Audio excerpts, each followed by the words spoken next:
Hi friends, ఎలా ఉన్నారు? Friends, ఈరోజు మీకు ఒక రియల్ ఇన్సిడెంట్ గురించి చెప్పబోతున్నాను. ఇది ఒక ఎస్డిఎం గురించిన కథ.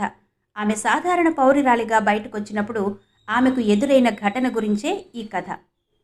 ఆమె సాధారణ పౌరురాలిగా బయటకు వచ్చినప్పుడు ఆమెకు ఎదురైన ఘటన గురించే ఈ కథ. స్టోరీ చాలా ఇంట్రెస్టింగ్గా ఉండబోతుంది, కాబట్టి వీడియోని చివరి వరకు స్కిప్ చేయకుండా చూడండి. అంతకంటే ముందు మీలో ఎవరైనా మా ఛానల్ని సబ్స్క్రైబ్ చేసుకోకపోయి ఉంటే గనక వెంటనే సబ్స్క్రైబ్ చేసుకోండి. అంతేకాదు పక్కనే ఉన్న బెల్ సింబల్ని ప్రెస్ చేయడం మాత్రం మర్చిపోవద్దు. ఫ్రెండ్స్, సంజనా చౌదరి తాను ఒక సబ్ డివిజనల్ మేజిస్ట్రేట్, ఎస్డిఎం. అయితే సంజన ఆ రోజు సింపుల్ సల్వార్ కుర్తాలో స్కూటీ మీద తన చిన్ననాటి స్నేహితురాలైన మిథాలి పెళ్లికి వెళ్లాలనుకుంది. తనతో పాటు ఎటువంటి ప్రభుత్వం యొక్క కార్ కానీ సెక్యూరిటీ కానీ ఏమీ లేవు. అలా సంజన స్కూటీ నడుపుతూ ఒకతే హైవే వైపుగా వచ్చింది. హైవే వద్దకు చేరుకున్నాక అక్కడ బారికేడ్లు పెట్టి ఉండడం గమనించింది. రోడ్డు మీద 3-4 పోలీసులు నించుని ఉన్నారు. మధ్యలో యూనిఫామ్లో ఇన్స్పెక్టర్ బచ్చన్ రాణా కూడా ఉన్నారు. ఆయన మీద అప్పటికే చాలా అవినీతి కేసులు కూడా ఉన్నాయి. ఎలాగో వెళ్తుంది కదా, అతని గురించి వాకప్ చేసినట్టు ఉంటుంది అనుకుంది. ఎప్పుడైతే సంజన అటువైపుగా వచ్చిందో వెంటనే బచ్చన్ తన ముందుకు వచ్చి స్కూటీని ఆపమని సైగ చేశాడు. సంజన స్కూటీని పక్కకు ఆపింది. ఎక్కడికి వెళ్తున్నారు అని బచ్చన్ రాణా సంజనని అడిగాడు. నా స్నేహితురాలి పెళ్లి జరుగుతుంది, అక్కడికే వెళుతున్నాను అని సంజన చెప్పింది. ఇన్స్పెక్టర్ ఒకసారి సంజనని పైనుంచి కిందికి చూసి, సరే పెళ్లికి వెళ్తున్నావు సరే, హెల్మెట్ ఎందుకు పెట్టుకోకుండా డ్రైవ్ చేస్తున్నావు? అందులోనూ ఇంత వేగంగా ఎందుకు నడుపుతున్నావు? నీకిప్పుడు చలానా రాయాల్సిందే అని చాలా ముక్త కంఠంగా చెప్పాడు. వెంటనే సంజన, సార్, నేను ఎలాంటి రూల్స్ అతిక్రమించలేదు అని గట్టిగా చెప్పింది.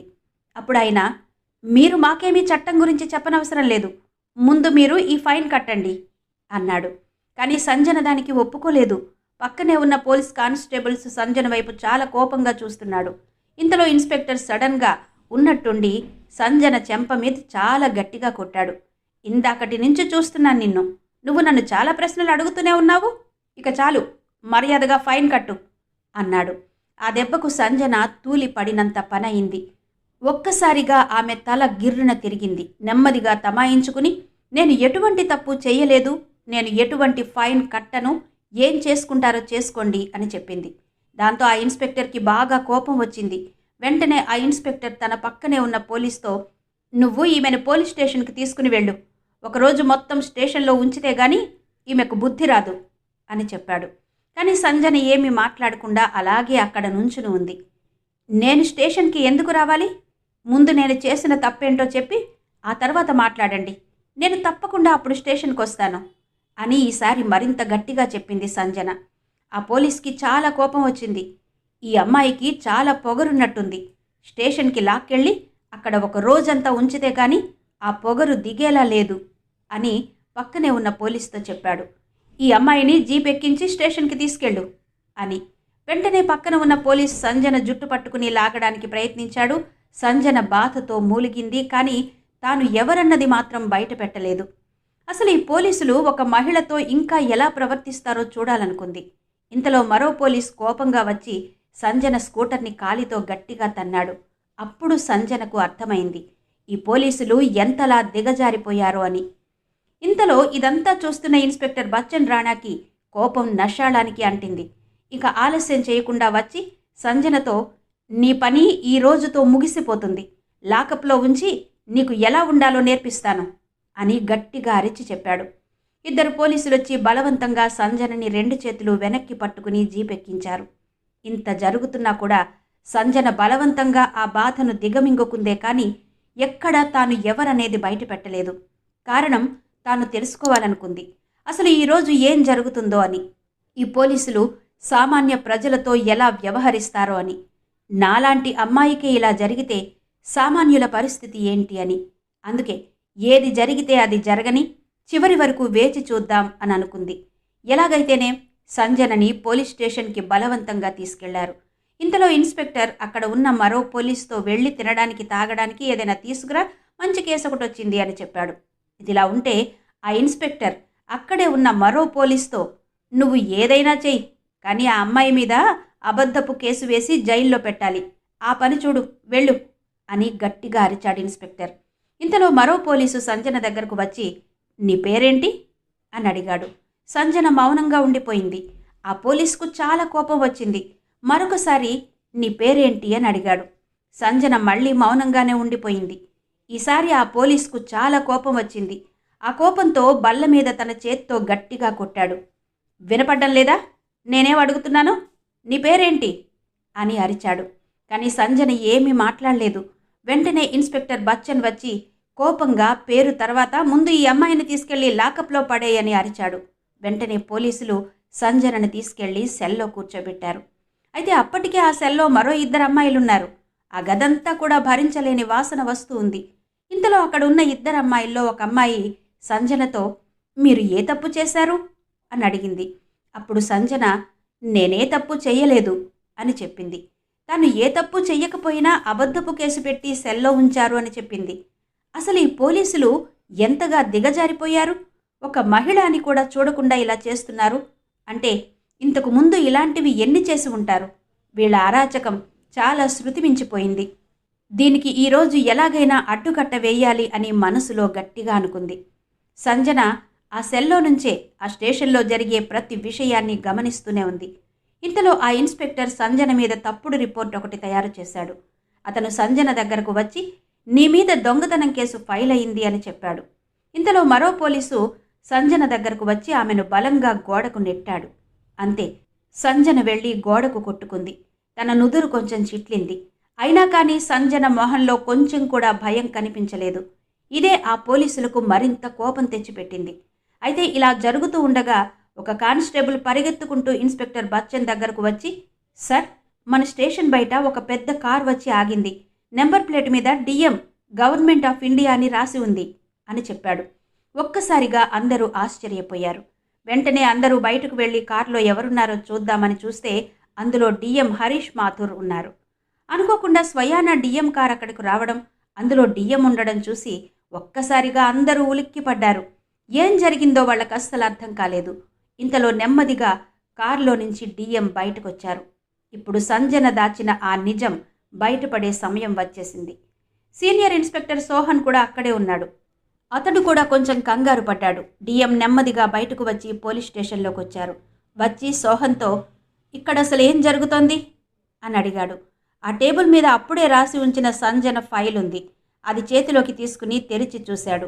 డిఎం మాథూర్ వాళ్లతో ఏంటి కేసు అని అడిగాడు. సార్, అది దొంగతనం కేసు సార్ అని ఇన్స్పెక్టర్ చెప్పాడు. నీ దగ్గర రుజువులున్నాయి అంటున్నావు కదా, చూపెట్టు అని అడిగాడు డిఎం. సీనియర్ ఇన్స్పెక్టర్ తడబడ్డాడు. బచ్చన్ రాణాకైతే చెమటలు పడుతున్నాయి.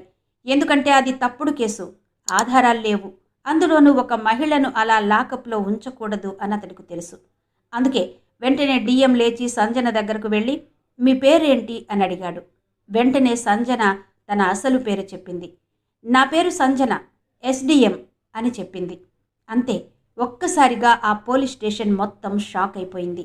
బచ్చన్ రాణాకైతే చేతులు కాళ్ళు ఆడడం లేదు. అక్కడ ఉన్న పోలీసులందరూ ఒక్కసారిగా లేచి నిలబడ్డారు.